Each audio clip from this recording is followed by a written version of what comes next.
আপনারা যখন বিমানে চড়েন তখন কি শুধু ভিডিও করতে থাকেন নাকি? মেঘের ভিডিও, আকাশের ভিডিও। তখন তাকাবেন আকাশের দিকে, সুবহানাল্লাহ, কিভাবে আল্লাহ আকাশকে তৈরি করেছেন। ওয়ালাকাদ যায়্যানা সামাআদ দুনিয়া বিজিনাতিনিল কাওয়াকিব। আল্লাহ বলেন, এই প্রথম আকাশটাকে আমি তারা দিয়ে সুশোভিত করেছি, বিশাল বিশাল তারা। এই যে আমরা সূর্য দেখি, এটা একটা তারা। পৃথিবীর চেয়ে 13 লক্ষ গুণ বড় এই সূর্য। কত গুণ বড় বলে ফেললাম হুট করে মুখ দিয়ে, কিন্তু কল্পনা করতে পারতেছি। তার মানে 13 লক্ষটা পৃথিবী সূর্যের মধ্যে রাখার জায়গা আছে।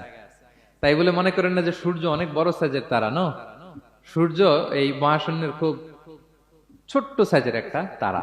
সূর্যের চেয়ে লক্ষ কোটি গুণ তারা আছে। যে সূর্য পৃথিবীর চেয়ে 13 লক্ষ গুণ বড়, ওই সূর্যের চেয়ে কোটি গুণ বড় তারা আছে। এরকম লক্ষ কোটি কোটি তারা নিয়ে আমাদের গ্যালাক্সি মিল্কি ওয়ে, এরকম কোটি কোটি গ্যালাক্সি আছে। সুবহানাল্লাহ, কোটি কোটি গ্যালাক্সি নিয়ে আমাদের এই প্রথম আকাশের মহাশূন্য। তার মানে পুরো প্রথম আকাশটাকে যদি একটা মানচিত্র দেয়া হয়, ওইখানে মাইক্রোস্কোপ দিয়ে পৃথিবীকে খুঁজে পাওয়া যাবে না। আই রিপিট, পুরো প্রথম আকাশটাকে যদি একটা বড় মানচিত্র বানানো হয়, আমরা যে পৃথিবীতে আছি, মাইক্রোস্কোপ দিয়েও এটাকে খুঁজে পাওয়া যাবে না।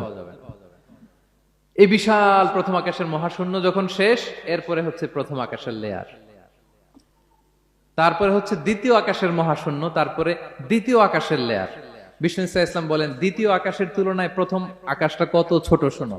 সাহারা মরুভূমির মধ্যে যদি তোমার হাতের আংটি ছুঁড়ে ফেলে দাও, পুরো মরুভূমির তুলনায় তোমার হাতের আংটি যত ছোট, আল্লাহর দ্বিতীয় আসমানের তুলনায় প্রথম আসমানটা ঠিক তত ছোট।